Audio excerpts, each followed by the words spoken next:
Livro Fonte Viva, Espírito Emmanuel, Psicografia, Francisco Cândido Xavier, capítulo 42, Por um pouco. Escolhendo antes ser maltratado com o povo de Deus, do que por um pouco de tempo ter o gozo do pecado. Carta de Paulo aos Hebreus, capítulo 11, versículo 25. Nesta passagem, refere-se Paulo à atitude de Moisés, abstendo-se de gozar, por um pouco de tempo, das suntuosidades da casa do faraó, a fim de consagrar-se à libertação dos companheiros cativos, criando imagem sublime para definir a posição do Espírito encarnado na terra. Por um pouco. O administrador dirige os interesses do povo. Por um pouco, o servidor obedece na subalternidade. Por um pouco, o usurário retém o dinheiro. Por um pouco, o infeliz padece privações. Se o homem repasse a brevidade dos dias de que dispõe na terra, se visse a exiguidade dos recursos com que pode contar no vaso de carne em que se movimenta, certamente semelhante percepção diante da eternidade dar-lhe-ia novo conceito da bendita oportunidade, preciosa e rápida, que lhe foi concedida no mundo. Tudo favorece ou aflige a criatura terrestre, simplesmente por um pouco de tempo. Muita gente, contudo, vale-se dessa pequenina fração de horas para complicar-se por muitos anos. É indispensável fixar o cérebro e o coração no exemplo de quantos souberam glorificar a romagem apressada no caminho comum. Moisés não se deteve a gozar por um pouco no clima faraônico, a fim de deixar-nos a legislação justiceira. Jesus não se abalançou a disputar, nem mesmo por um pouco, em face da crueldade de quantos o perseguiam, de modo a ensinar-nos o segredo divino da cruz com ressurreição eterna. Paulo não se animou a descansar por um pouco, depois de encontrar o Mestre às portas de Damasco, de maneira a legar-nos seu exemplo de trabalho e fé viva.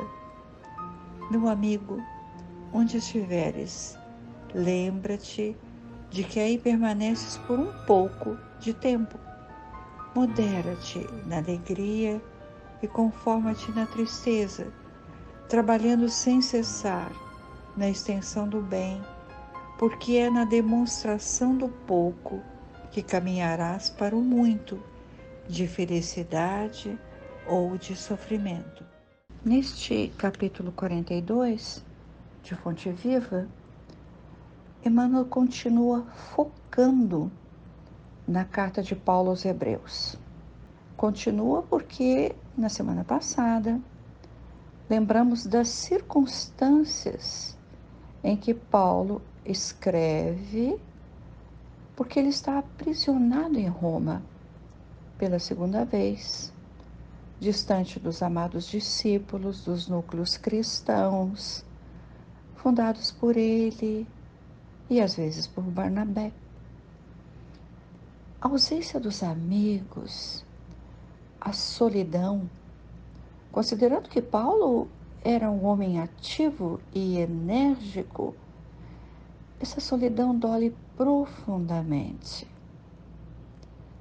O lamento de Paulo na prisão, em uma carta, quando escreve, só Lucas está comigo, diz bem da sua tristeza. Tristeza que ele converte em carta aos irmãos da raça hebraica, que agora também alguns eram irmãos na crença que o Salvador viera para todos. Agora, eu faço um parênteses por minha curiosidade. De onde vem o nome hebreu e o adjetivo, por consequência, o adjetivo hebraico? Consultando e pesquisando, encontrei que hebreu significa povo do outro lado do rio. Deve a referência sobre rio, penso, que deve ser a Mesopotâmia, de onde saiu Abraão. Mesopotâmia, que quer dizer terra entre rios. Mas mais uma curiosidade, e me ajudem aqueles que gostam de pesquisa. A qual rio se refere os pesquisadores quando dizem e traduzem do outro lado do rio? Se refere ao rio Tigre ou Eufrates? Bem, depois dessa digressão motivada pelo interesse, pelo significado das palavras, vamos continuar. Os hebreus, morando ou se estabelecendo em muitos pontos geográficos, receberam a mensagem do Cristo. Mas era hora de lembrar, com certeza assim pensava Paulo, era hora de recordar dos profetas do Antigo Testamento, a caminhada do povo que seguira Moisés desde o Egito. Anotamos, sabemos que o antigo doutor da lei, o ex-rabino, conhecia muito bem a história hebraica.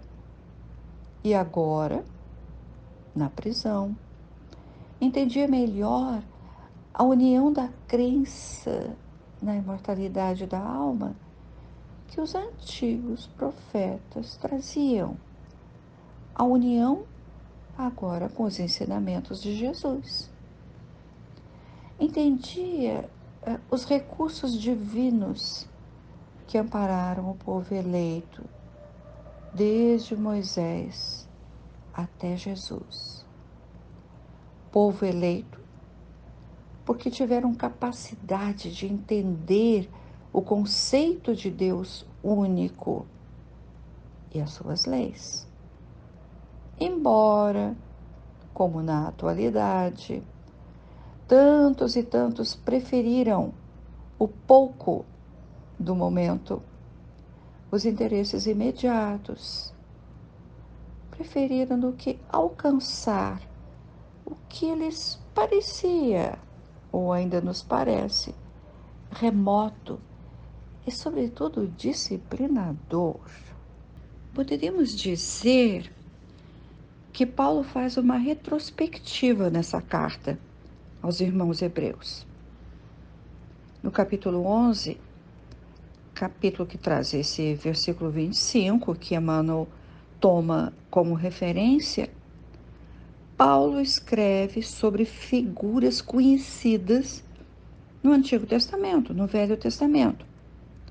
Que figuras? Como Abel, Caim, Enoque, Noé. Escreve assim sobre Noé, que divinamente avisado das coisas que ainda não se viam. Segundo a inspiração do momento em que os profetas diziam e falavam dos antecessores, Paulo escreve sobre Abraão. Sendo chamado, obedeceu, indo para um lugar que havia de receber por herança, e saiu sem saber para onde ia.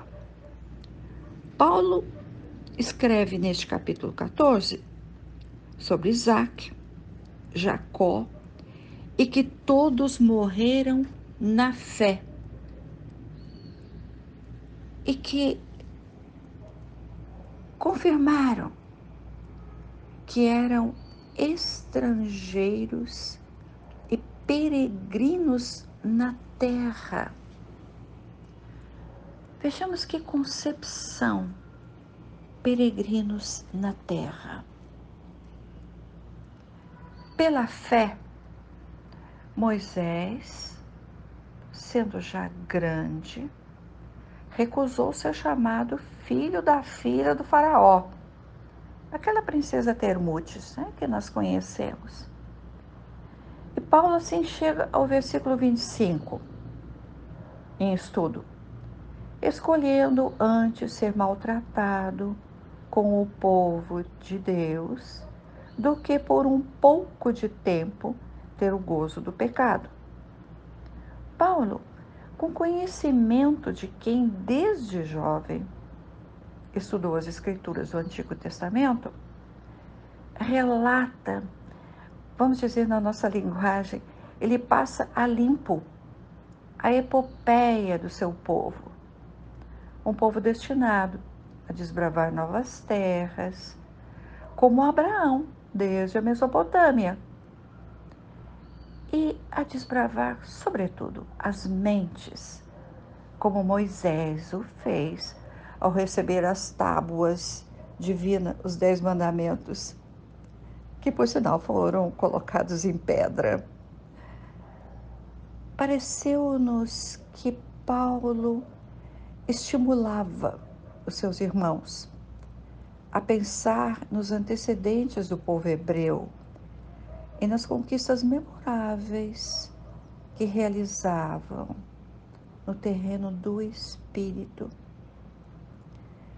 Paulo confia que a fé, sedimentada pelos profetas, levaria os cristãos primitivos a reconhecer Jesus, o Mestre de Nazaré, como o Salvador esperado por gerações de hebreus. E fala-lhes com coração saudoso na herança que o pequeno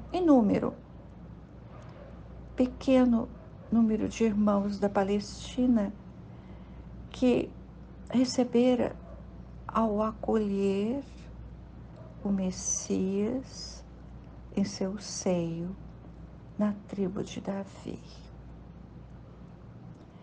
Emmanuel, que naquela encarnação em que conheceu Jesus como romano, o grande senador de Roma, Públio Lentulus, agora, como Emmanuel, volta a examinar a luta hebraica, através das cartas de Paulo, especialmente essa aos Hebreus.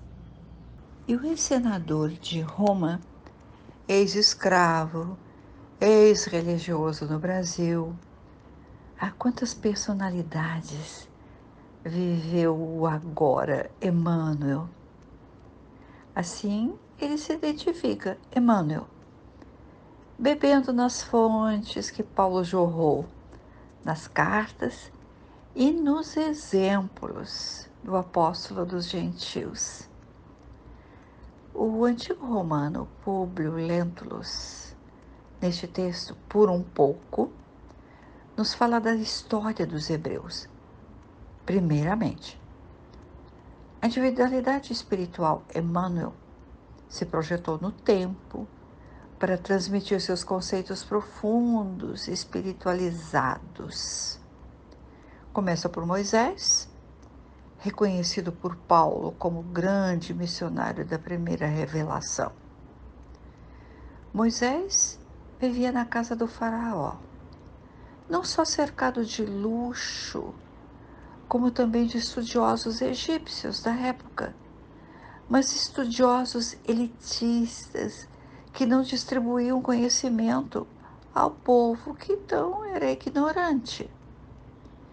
E Moisés consagra-se à libertação dos companheiros cativos, consciente não só da sua origem hebraica, mas consciente que levava aos irmãos a sustentação do conhecimento do Deus único, do Pai Nosso, como depois diria Jesus. E continua Emmanuel exemplificando, nomeando um administrador, o servidor, o usurário, que por um pouco usufrui dos bens ou do poder da terra. E o autor espiritual exclama: Ah, se o homem reparasse a brevidade dos dias de que dispõe na terra, se visse a exiguidade dos recursos com que pode contar no vaso de carne em que se movimenta. E essas palavras tocam em nosso raciocínio e mente, porque ainda não percebemos a bendita oportunidade, preciosa e rápida, que nos foi concedida na existência presente, como foi em encarnações anteriores, quando nos complicamos por muitos anos em fração de horas. Assim é o exemplo em frações de horas que nos diz Emmanuel. Mas os exemplos daqueles cuja romagem foi proveitosa, aí estão também. Paulo de Tarso é um exemplo grandioso. Não descansou por um pouco, depois de encontrar o Messias à porta de Damasco. Trabalhou, percorreu terras, navegou em mares, levando o ensinamento do Cristo a quem perseguira no passado. Em uma encarnação, reconhece o caminho a seguir e segue. Observemos então a advertência de Emmanuel. Lembra-te de que aí permaneces por um pouco de tempo.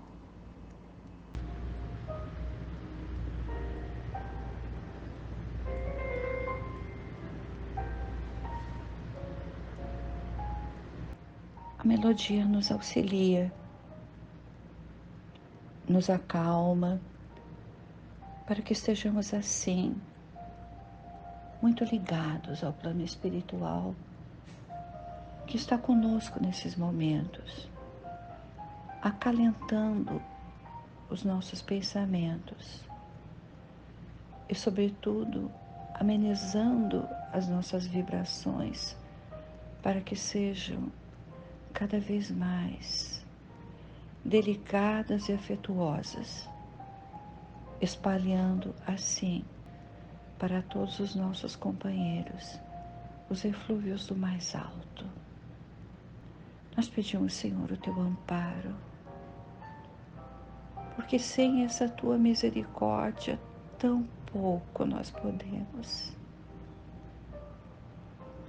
Que em cada instante, Senhor, da existência que agora percorremos, que cada instante nós possamos ter em mente que estás em todos os lugares, que estás conosco, vivenciando as aflições de toda a humanidade. Que a tua paz, Senhor, possa colocar nos corações confiança, serenidade. Que assim, Senhor Jesus, agradecidos sempre porque estamos juntos, graças a Deus,